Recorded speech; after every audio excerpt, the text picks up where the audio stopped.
Good evening, everybody. It's my pleasure to invite you all for the 10 days International Gender Sensitization Program on Women Empowerment for Societal Transformation.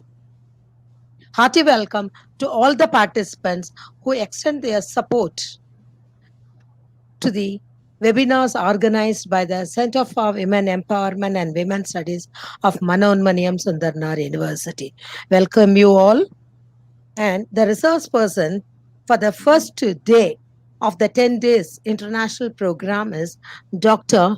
Jo Annie Wemmers, Professor, School of Criminology, University of Montreal, Canada. My hearty welcome to you, ma'am, on my own behalf and also on behalf of our university. I welcome you, extend a hearty welcome to you to our program, ma'am. Let us start the program with the inaugural address of our Honorable Vice Chancellor.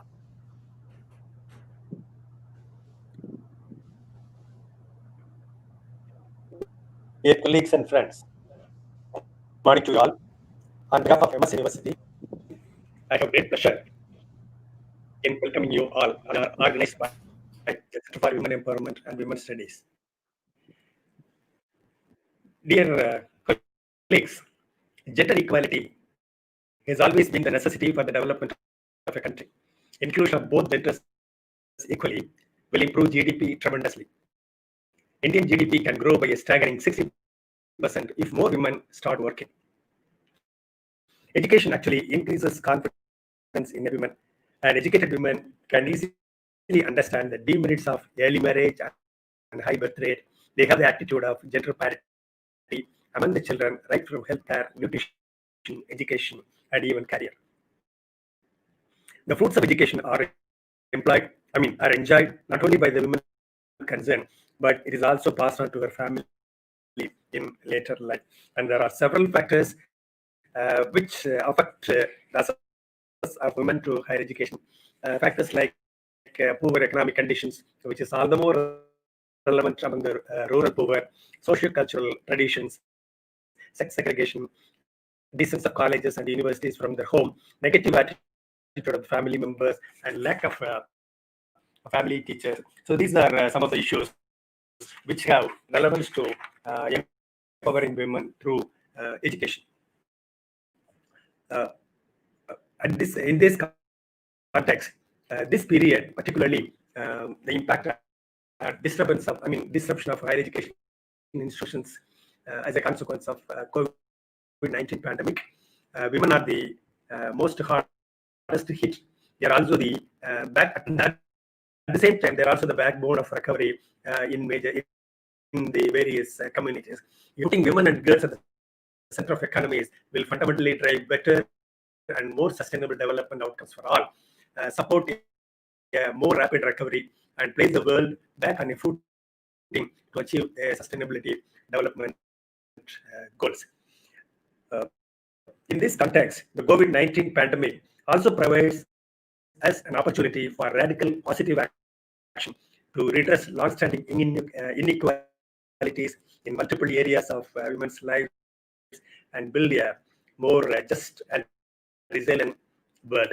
And every COVID-19 response plans and every recovery package and budgeting of resources needs to address the gender impacts of the pandemic. It is also very vital to develop a rapid and targeted response to mitigate the impact of COVID-19 crisis on women and girls, and to ensure that the long-term recovery benefits them all. This can be focused on 5 priorities. For example, the first one, gender-based violence, including domestic violence, should be mitigated and reduced. Social protection and economic stimulus packages should serve also more women and girls more specifically, and transforming the inequalities of unpaid care work into a new inclusive care economy that works for all the women. That should also be taken care of. And women and girls, they lead and participate in, their participation in COVID-19 response planning and decision making should also be improved. And finally, data and coordination mechanisms should also include gender perspectives. So, in the backdrop of all these significant developments as a consequence of COVID-19 pandemic, this webinar assumes greater significance in promoting gender equality, and what are the strategies which can be adopted, and what are the challenges before women and girls in particular. This is very much relevant, and I am very thankful to the Center for Women Empowerment, Women Studies for organizing this webinar. I'm sure the deliberations of this webinar will enrich all our young participants and also the students, which will provide them the necessary impetus to acquire more knowledge and to progress further in their academic pursuits. I wish the conference a great success. I also take this opportunity to thank Dr. B. Revati, who is the organizer of this program and who is also the director of Center for Women Empowerment and Women Studies. I wish the conference a great success. Thank you all.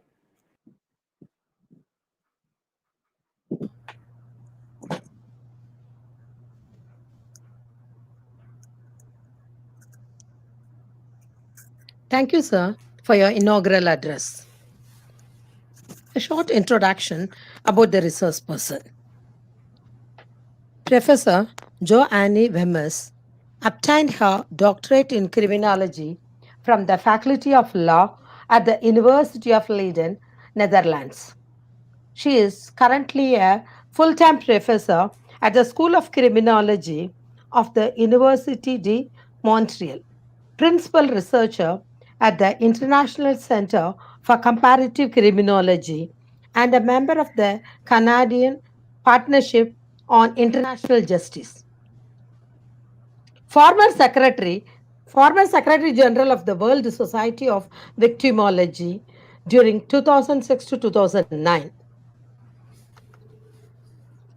Professor Wemmers has published widely in the areas of victimology, international criminal justice, and justice.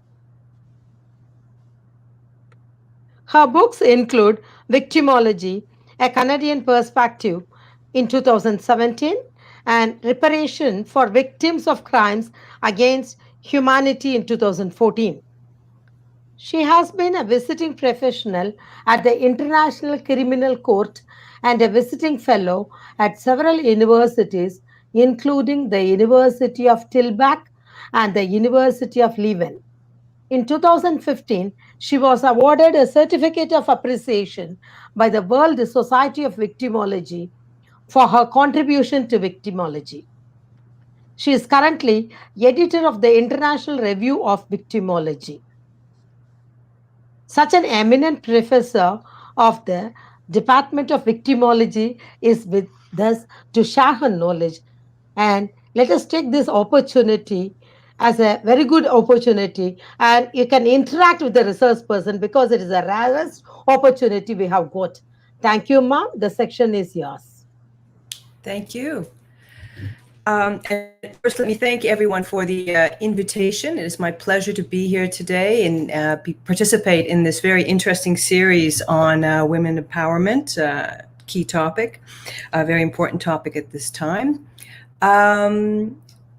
As a criminologist, a victimologist, I'll be talking about victims in the criminal justice system, and in particularly women or gender-based violence.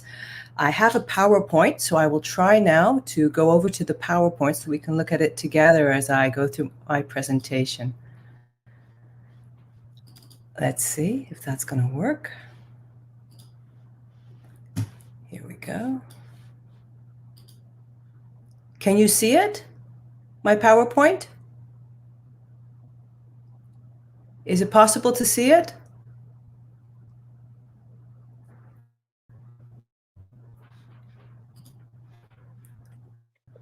Yes, ma'am. Your PowerPoint is visible, ma'am. It's visible, ma'am. You are able to see. Okay, and if I make it full screen now, is it good? Yes, ma'am. Yes, ma'am. Thank you so much. It will be good to make it as a full screen. Thank you. Thank you. Okay, so the title of my presentation is Reparative Justice for Victims, the Case of Gender-Based Violence. And it's talking about, I will be focusing on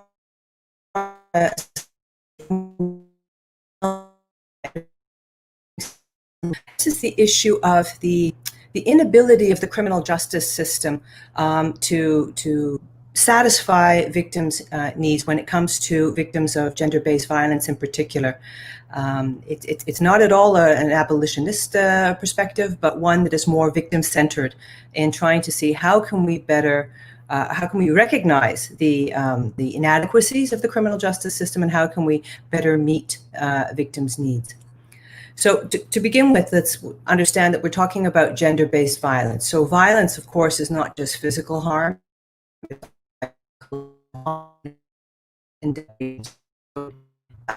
Aspect of it is very important as well. And when we talk about gender-based violence, it's violence that is biased towards one gender. And sexual violence in particular is biased towards women.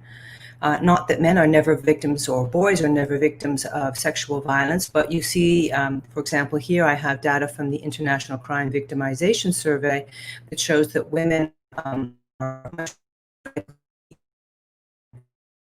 more of sexual violence than boys. So it is biased, it is more frequent towards something that women and girls will suffer from. And if you look at the criminal justice system in terms of its, as a response to this type of violence, sexual violence is the most underreported crime. Now, this is something that we see in Canada. You see it basically anywhere where statistics are gathered in terms of reporting, victimization surveys. I understand in India it's the case too. Victims of sexual violence tend not to report the crime to the police. It's a minority of victims who report. And when they do report the crime, the case is unlikely to end with a conviction. There's a higher rate of attrition for victims of sexual violence than for other types of violence.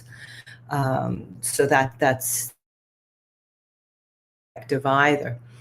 So why do victims not report? Well, first of all, we need to recognize that it's not because victims think sexual violence is okay. It's not that it's acceptable. It has more to do with their reluctance to engage in the criminal justice system. Victims talk about it as being disempowering. Once a victim reports the crime to the police, they lose the power to decide what happens to it. They basically hand power over to the police and the prosecution as they decide whether or not there is it's worthy in terms of evidence to continue into a criminal trial, for example, or what happens to it.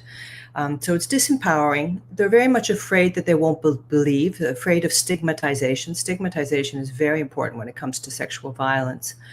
And in short, it's secondary victimization. So the victim will feel victimized all over again, this time by the reactions of others, insensitive reactions by the criminal justice authorities.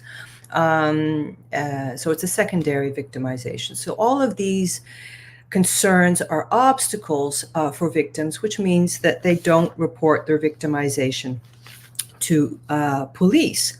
Now, it's important to recognize the result of this is that there's impunity for the offenders. If there is no reporting, then nothing happens. We talked about the low attrition rate, but it's even lower when you don't. There is no conviction if the victim doesn't report. And essentially, victims will suffer in silence. So it's not a good situation that we're in right now. And it's important to recognize this and see, okay, well, what can be done? Are there ways, are there alternatives? Are there options? And one of the alternatives that's been discussed to some extent in the literature is restorative justice. So, for example, we're in Canada, where 1 in 20 victims of sexual violence will report to the police.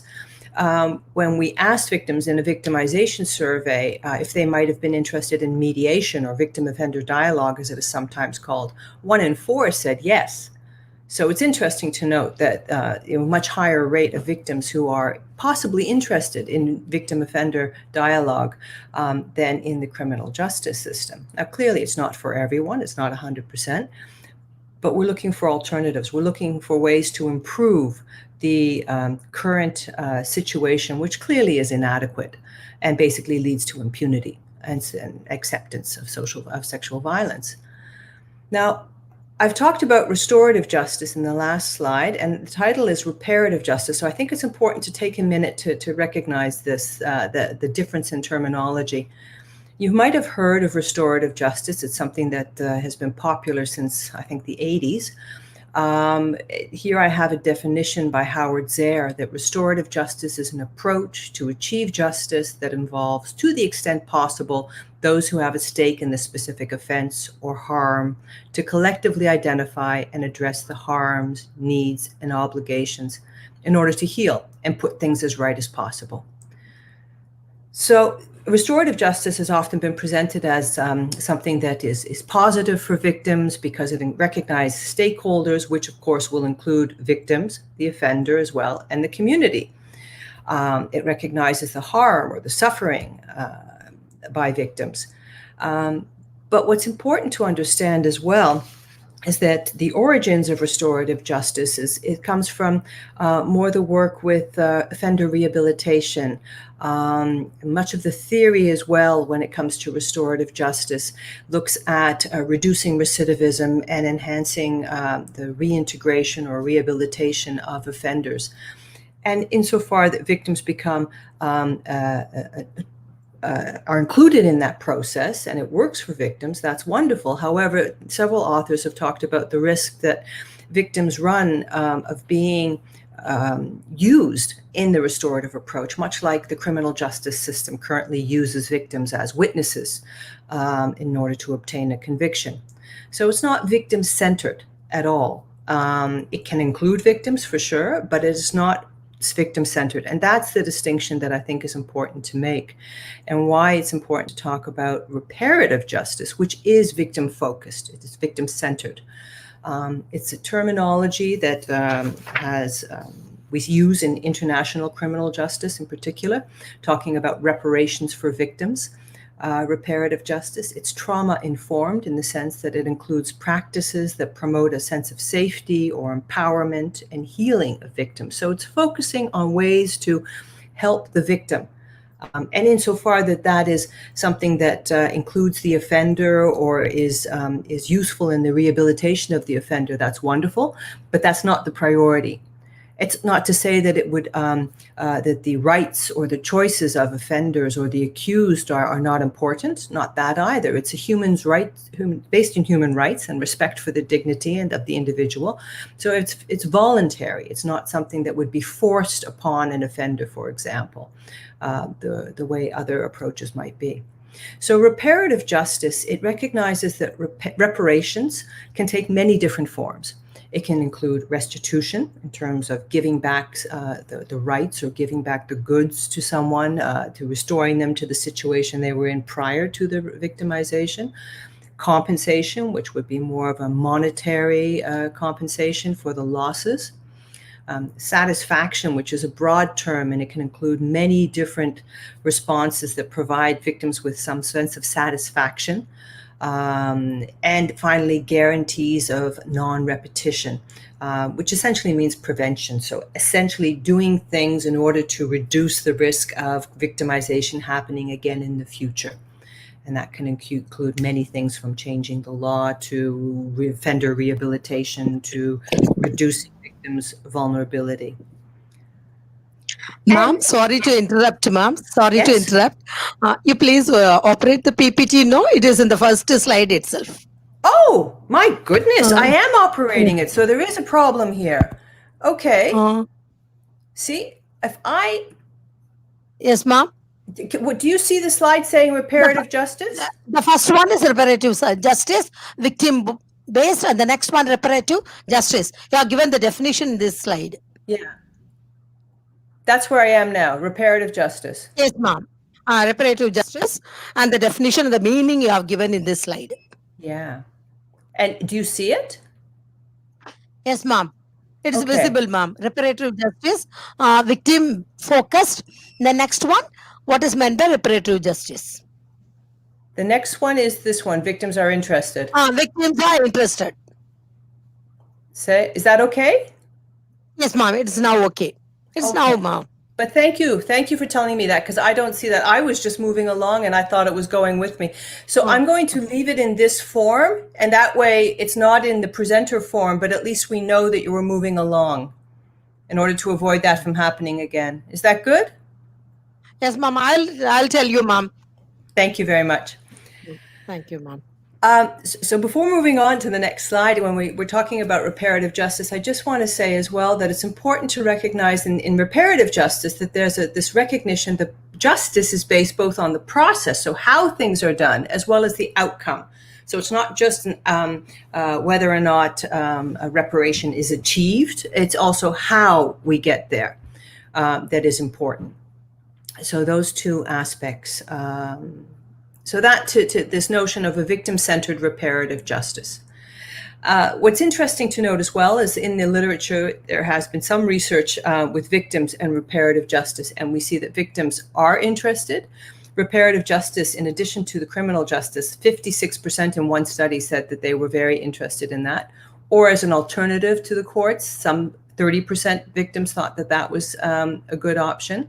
So it can either be complementary or in place of criminal justice.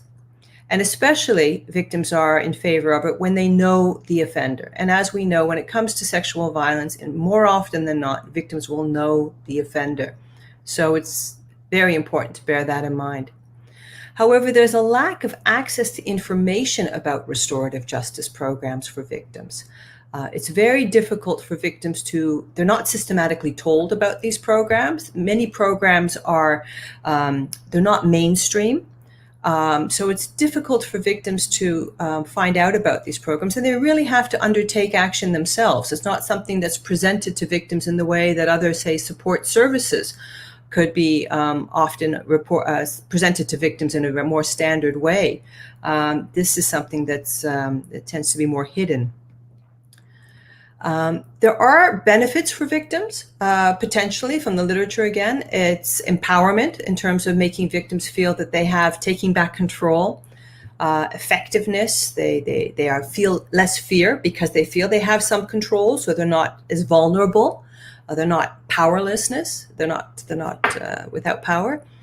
And it provides victims with recognition of their victimization, which is extremely important to them. Often victims feel that people don't, either their loved ones or the criminal justice authority or their friends won't recognize their victimization, or won't recognize their innocence. They're blaming the victim, or they'll blame themselves as well quite often when it comes to victimization, and in particular gender-based violence. And recognize the harm caused by the offender. So put the responsibility on the offender and not on the victim. And there is some evidence that it reduces PTSD, post-traumatic stress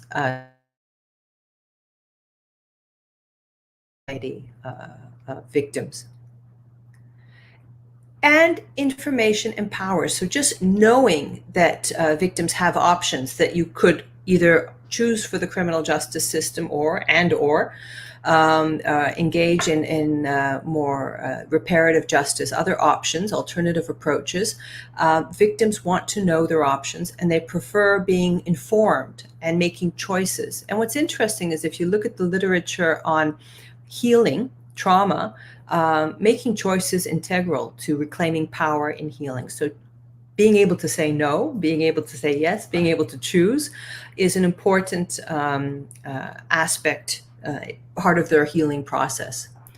And in terms of when to inform victims of these programs, the research suggests you should do it sooner rather than later. Victims might not be interested in it right away, but they have that knowledge, and then they can use it. They can call on it whenever they feel they're ready or they're interested in it. So information is empowering. However, there's been a lot of resistance to restorative justice for victims of gender-based violence. Part of it has been the feminist movement, victimologists as well,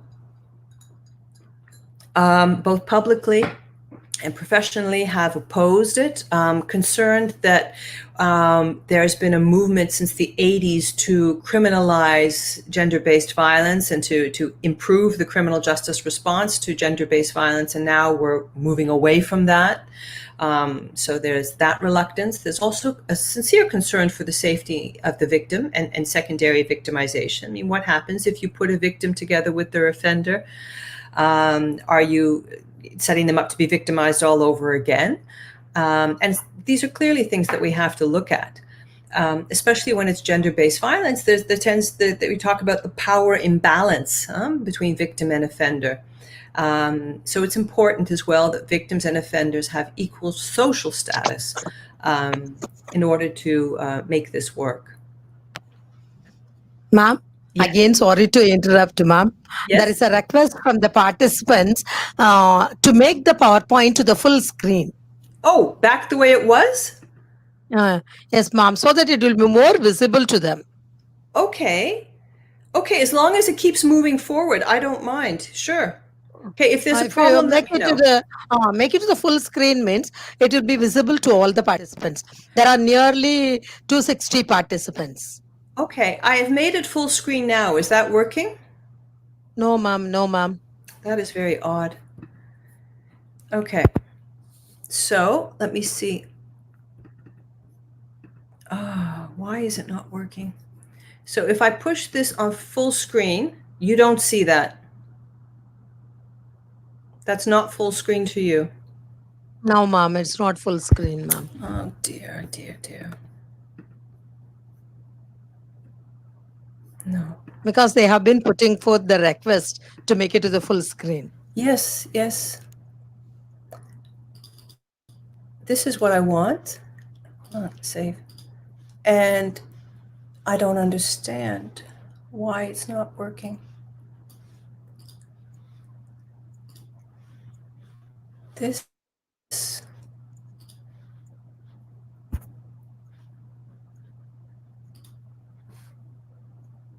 Nope. That's not working. I don't. And yet we did this yesterday and it worked, didn't it? Ma'am, if possible, Yes. you go to slideshow, ma'am. Slideshow. Yeah, slideshow. Press F11. I'm sorry? I'm in slideshow and then F11, press. ma'am. Okay, but I have a Macintosh. Yes. F11. No, it didn't do anything. I have a Macintosh. So I have full screen now, but you don't. And I don't understand because I have it on share screen. No, okay, so what ma'am. I can do is I can stop share F5. screen and then You'll come have back to to press it. F5, ma'am. F5, if you press means it will be full screen, ma'am. Okay. F5. Okay. F5. I think it's Control 5. Nope.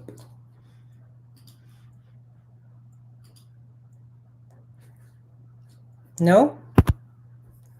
See. No, ma'am, it is not a full screen. So I'm going to stop the share screen and come back to it. Maybe that will help. Okay, ma'am. Share screen, yes.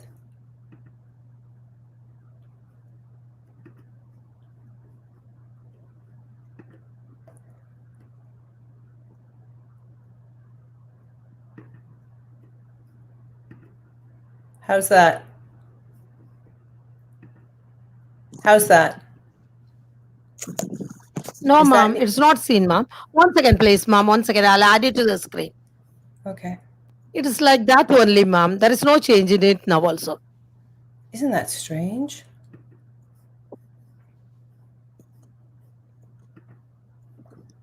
Let's see if I do. That is simultaneously you'll have to press F5. Shift F5, huh? Shift F5. But I don't have an F5. I have a 5, but not an F5. I have a Mac.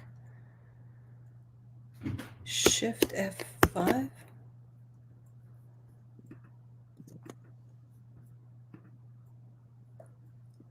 Let's see. How's this? Let us continue. Let us continue with this, ma'am. Now it is visible. Oh, Ma'am, it is okay, ma'am. It is okay now. this The works. earlier one was okay. This works. Okay, ma'am. This one works good. Yes, ma'am. Okay, Thank good. you. Good. So I left it and I came Thank you, back. ma'am. Thank you. Good. I like it when we Okay, solve ma'am. problems. Okay, so we were done with this. My apologies then for the technical problems. So now what I'd like to talk about is the research that we've been doing here in Quebec. Our experience, we've been doing research with victims of sexual violence, looking at their experiences with regard to reparative justice. It's a study that I did together with my colleagues Isabelle Parent and Diane Cassoni. Because there is not a lot of, well, there is some research on reparative justice and sexual violence, but not a lot. So it's a qualitative study in order to get a better idea of what our victims' experience is and how can it be done in a way that is, what's the impact on it? Is it worthwhile? Is it good to explore this? So we've interviewed victims who have participated in various programs. One is the victim offender dialogue or mediation or conferencing, as it is sometimes called. So victims will meet with their offender, and sometimes it'll be just the victim, their offender, and the mediator, or they'll have support people with them, so family members, friends there with them at the session.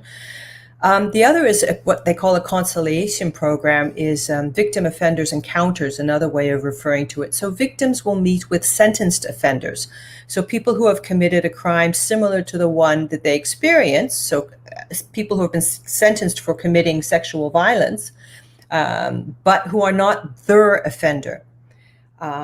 And so that is interesting because it offers victims an opportunity to meet with offenders without having the confrontation of their offender, who may be, for example, passed away or never convicted. But these are people who have been sentenced, so they have been recognized and they have recognized their offending behavior. And our study includes several victims. In these meetings, it includes several victims, often several offenders. They take place in the prison. There are trained facilitators, and often members of the community are there as well in order to for the session. So our study included 18 victims of sexual violence. And what's interesting to note is that many of the people experience multiple victimizations, often since early childhood, what in the literature is referred to as poly-victimization. So they've often been victims of physical assault. They can be victims of domestic violence as well. They can be a multitude of victimizations. And that's important. So it's multiple trauma as well across their lifetime. And sometimes, too, it's difficult for the victims to distinguish the consequences of one particular victimization from other previous victimizations because they are cumulative. They've also had multiple contacts with various support services over the years. And again, there, it's often difficult to distinguish the unique contribution of the reparative justice, so the victim offender encounter, for example, with other services received by the victim. And most victims knew their offender. For example, they were victims of incest, or they had been in juvenile prostitution, or in the sugar daddy, or it had been a family friend who had sexually abused them. And because we had difficulties recruiting victims there for the study, we also included interviews with restorative justice workers to ask them about their experiences with victims in order to get another perspective on the victims' experiences in the reparative justice. So what are the results? Well, based on the discourse, the dialogue that we've had with victims, one of the themes that comes out continuously is healing. Victims participate in reparative justice for their personal healing. That is their number one motive. It has a therapeutic value for victims. It's part of their rehabilitation and recovering process. It provides them with a sense of self-esteem, with pride, as they are able to confront some of their own demons, confront the offender, even if it's not their own offender. Confronting an offender takes a lot of courage, and they're quite proud, and their people around them, their family and friends, are proud of them for having done that. It gives them a sense of effectiveness, taking back control over their lives, and a sense of empowerment. So it's very important for their well-being. So it seems to be meeting victims' needs for a positive identity, feeling good about themselves, and their need for effectiveness and control. So have some idea that they are the master of their own fate and not incapable or powerless of avoiding future victimization. Another word that comes up a lot in the interviews is recognition. And for victims, it's recognition, on the one hand, of their innocence, recognizing that it's not their fault. And on the other hand, recognition of the offender's responsibility. So it's really two sides of a coin, which enabled them to stop blaming themselves. Because, as I said, victims of sexual violence often will blame themselves. You take that blame and you put it on the other, you put it on the offender. And once they have that recognition of their own innocence and that they're not responsible, there's also the ability to recognize the other's humanity. And many victims talked about how when they met with the offenders, they were surprised at one hand, but it was important for them to see the humanity in the other. So it's about meeting victims' needs for acceptance. People accepting, recognizing their victimization and recognizing their innocence in it, and a positive connection with other people. What's also we see here is that there are multiple sources of reparation, so that it can come from the offender, but it can also come from a surrogate offender. It doesn't necessarily have to be the victim's offender. And it was also very powerful for the victims who participated in the victim-offender encounters to have a recognized offender say to them that what happened to them was not their fault. That was very liberating for many of the victims. And when it's important, we'll talk about that, how that enabled some victims to then engage in the criminal justice system. For example, some victims decided to report the crime to the police afterwards, after this meeting. So it empowered them. It made them feel stronger, more confident, and give them a sense of control. As well as from the community, other victims as well. Other people in the community can also, their recognition of the victim's innocence, their recognition of the offender's responsibility can provide victims with a sense of satisfaction, and which is important to their well-being and their healing. Understanding is another theme that came out of the interviews. Many victims participated in these meetings because they had all sorts of questions. And what's interesting, again, they didn't have to necessarily meet with their offender. Meeting an offender was also very useful. They wanted to ask questions like, why me? Why did this happen? What did I do? And to make sense of the world around them, to understand what is happening. And it's interesting because this, of course, provides victims with a sense of that things aren't random, that they have some control. And if I have some control, then I can avoid this happening in the future. So the dialogue, sometimes with the surrogate offender or with their offender, allowed the victims to get answers to many of their questions, which again met their need to comprehend reality, and again gave them a sense of control. That things are not arbitrary and random, but we can understand and explain, and hence act to avoid it from happening again. And that takes us to the next theme that came up. A lot of victims talked about how they wanted to make sure this didn't happen again. We talk about guarantees of non-repetition. It's prevention, essentially. Victims felt very strongly that confronting the offender with the consequences of their victimization allowed them to prevent their re-victimization in the future, so that they would not. We talked about how they were multiple victims. They'd experienced multiple victimizations already.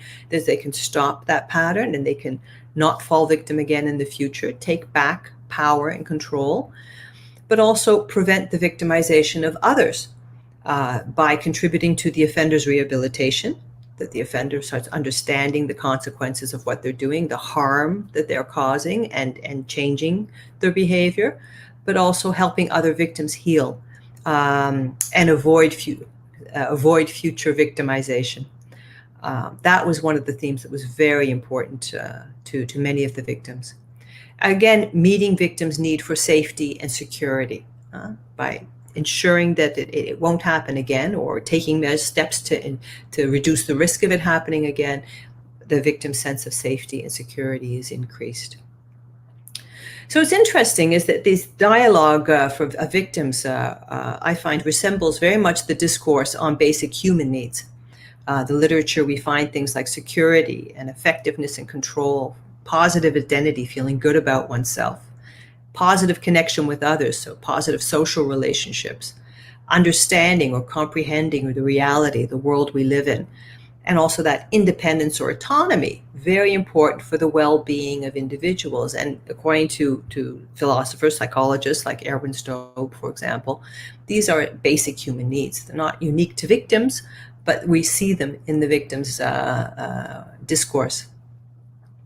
What's interesting, too, is that in terms of, I said at the beginning, this is not an abolitionist perspective by all means, is that the victims are not abolitionists. What they saw, what they engaged in, what they advocate seems to be more complementary to the criminal trial and the criminal justice process. Our data is largely based on victims who experienced the victim-offender dialogue with a convicted surrogate offender. So you see, it's very much tied to the criminal justice system. And that encouraged victims to report. As I said, some of the offenders would encourage victims, and victims felt encouraged to report after they had met with the surrogate offenders. Some victims who had not yet reported to the police felt ready to do so after the restorative justice session. They felt confident. So it's complementary to the criminal justice process and not an alternative necessarily, not instead of. Although sometimes victims chose victim-offender dialogue instead of the criminal prosecution. We had a couple of victims who did that, or after a criminal conviction. So after they had gone through the criminal justice process, they still had questions, and that's when they decided to opt for the criminal justice, the reparative justice. And sometimes victims offenders had passed away. So prosecution was not an option, nor was dialogue with their offender. And that's when these victim offender encounters can be quite interesting and important for victims. It provides them with an opportunity nonetheless to ask questions and to obtain some sense of recognition from others. So we see that there are multiple sources and multiple forms of reparation, and they can come from the criminal justice process as well as from other sources, as from meeting the offender or other offenders. And the importance here is the flexibility, is that you can really tailor and adapt the response to the needs of the victims and the possibilities of the situation. The offenders are not always present. Sometimes they will be. So you have that flexibility in order to adapt to what is possible, what is desirable, what is complements, meets the victim's needs. Still, it's important to bear in mind that there are criteria or safeguards, because we don't want to expose the victim to a secondary victimization. That already exists in the criminal justice system. We don't want to just do that all over again. And so one of the things that we see is that it's very important that it's victim initiated. So it's voluntary participation for everyone, for victims, for offenders. No one is forced, but that victims enter into this when they're ready. That's not to say that we don't tell them about it, mandatory information. So victims should always be told about these options, but that they can engage in it when they're ready, and they have that choice. Preferably, such programs should be integrated in victim support, so it would focus on victims' needs, and it would place it in a therapeutic framework, recognizing the multiple victimizations as well that victims had experienced.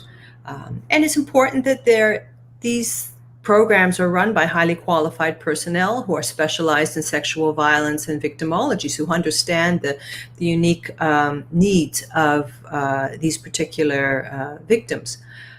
So if you can be integrated into victim support, it would be a victim-friendly, victim-sensitive approach. And also, it's important to recognize the many forms of reparation and the many sources of that it can come from, that flexibility, so that we can tailor a response that meets the needs of each victim. in their particular situation. So finally, then, to conclude, criminal justice offers limited options.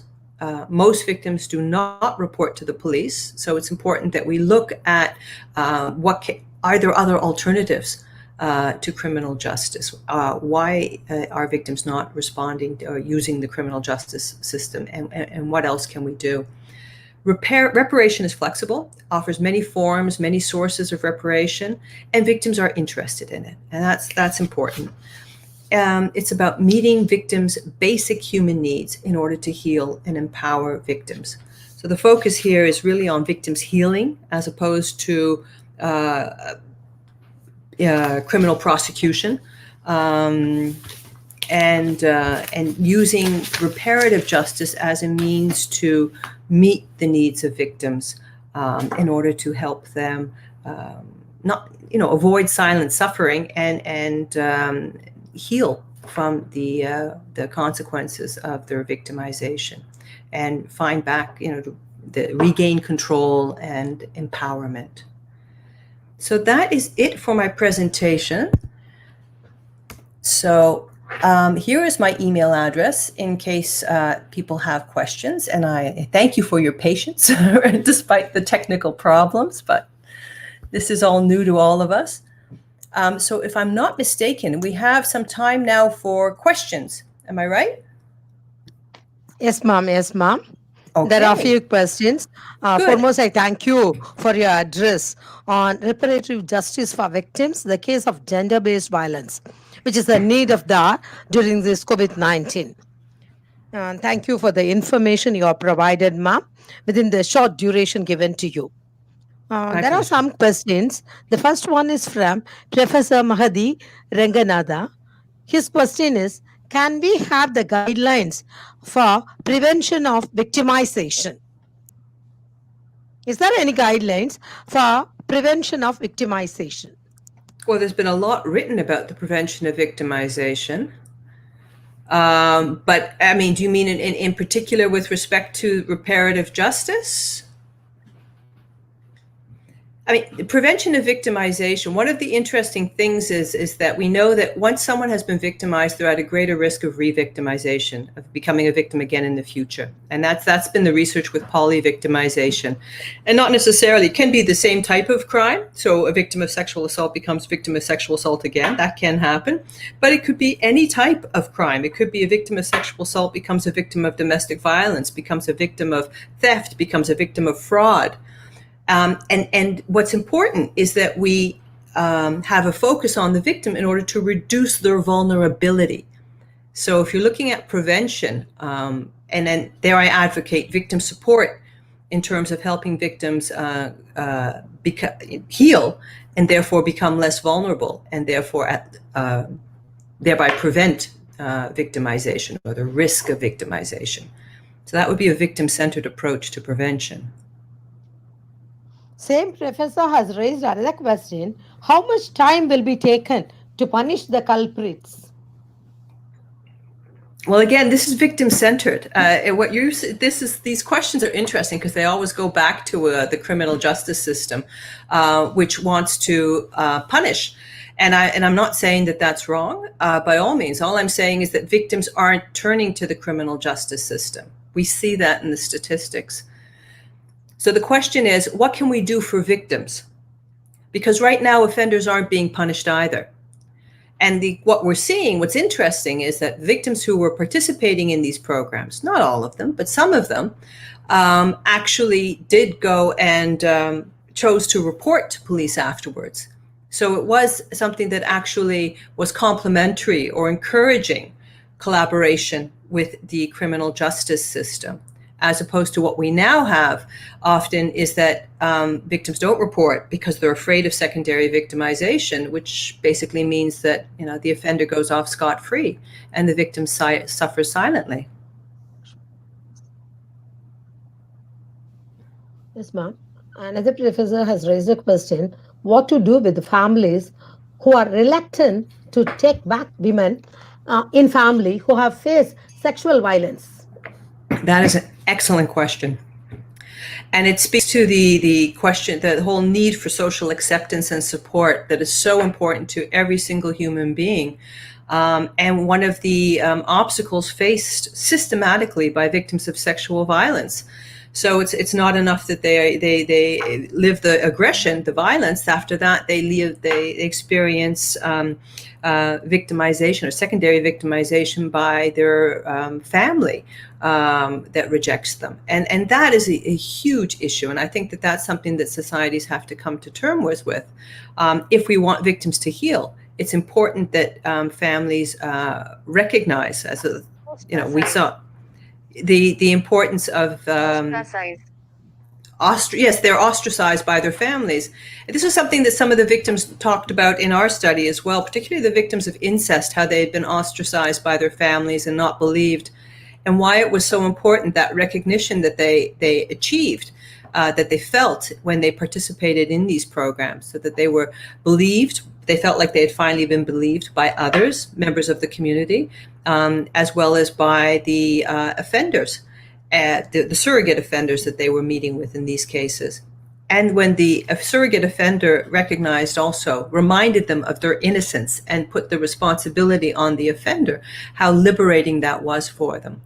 So this is something that's very important for victims, and it's important for sure for families to recognize that.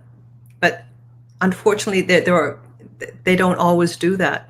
So if you want a victim-centered approach, it's important to try to offer victims that which they need in terms of acceptance and support. Ma'am, another question is, will the victims be able to live without being ostracized? Will they be able to live without being ostracized? Well, that will depend on the question, of course, the context, of course. It can be quite difficult for victims to live if they don't have the support of their family or of their community. In some countries, this is a huge issue. Yes, and they become more vulnerable, and there we see again multiple victimization, because as your vulnerability increases, so does your risk of victimization, which just underlines the importance of support services for victims. So yeah, I think it's an important point. And why we need to offer more support, more victim-oriented services. And that speaks to the question of, where are we investing? Are we investing in the criminal justice system, which isn't really meeting the victim's needs and they're not going to it? Or can we maybe invest some more in victim support services?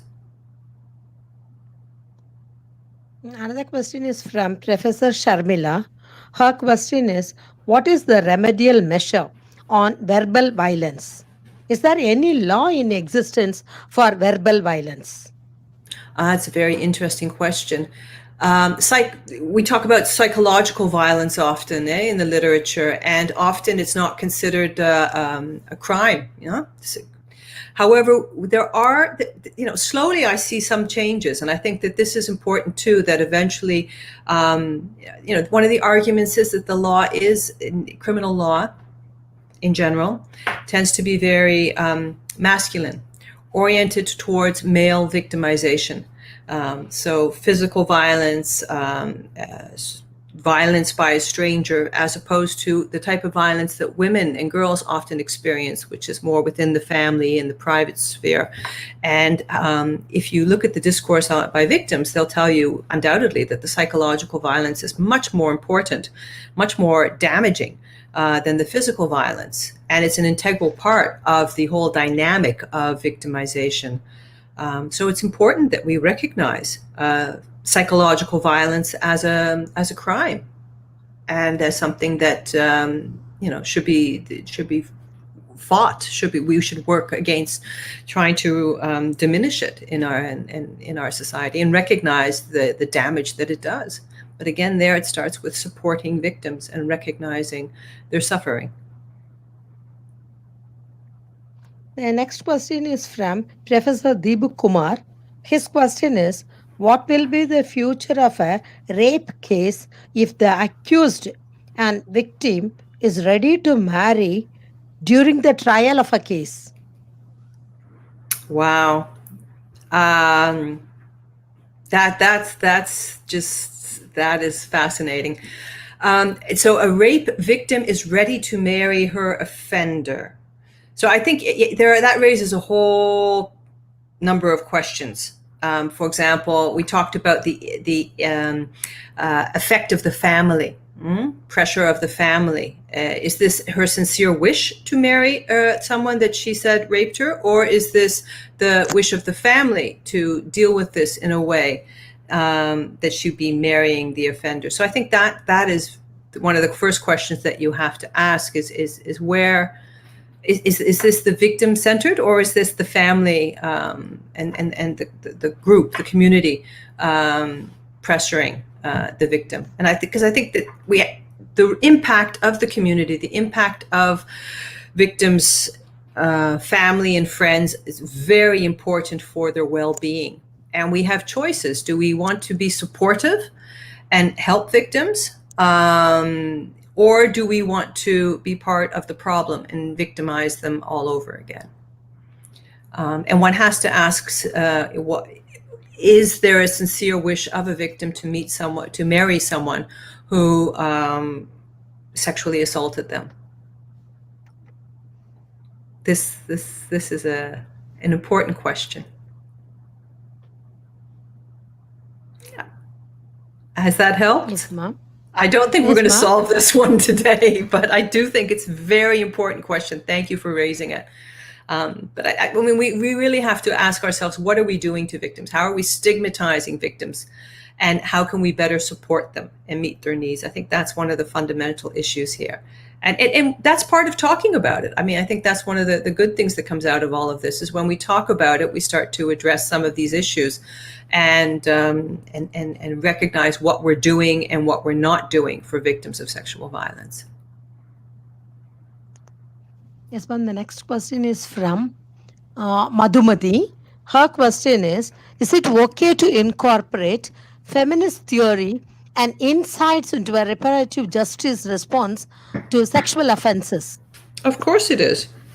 I think feminist theory is very important here. Feminist theory talks a lot about empowerment, and I think that they tie together very, very well. Feminist theory also reminds us of how the law is very masculine and has to be adapted, changed to the reality of victimization of women. So I think it's very useful, and I encourage her to do that. Next question is from Professor Priyanka. Are online training and too much of digitalization leading to mental violence and criminalization? That's a question I can't answer. Online training is leading to mental victimization. I mean, again, we have choices here, don't we? I mean, you could choose not to do an online training. So that one, is voluntary.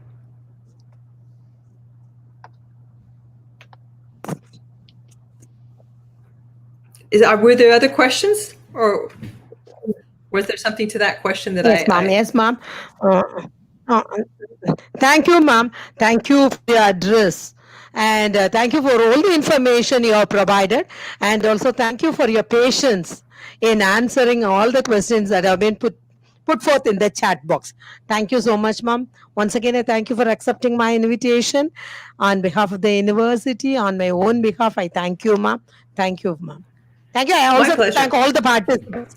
Thank all the participants for their patience and their support to the programs organized by the Center for Women Empowerment and Women Studies of Manonmaniam, Sundaranar University.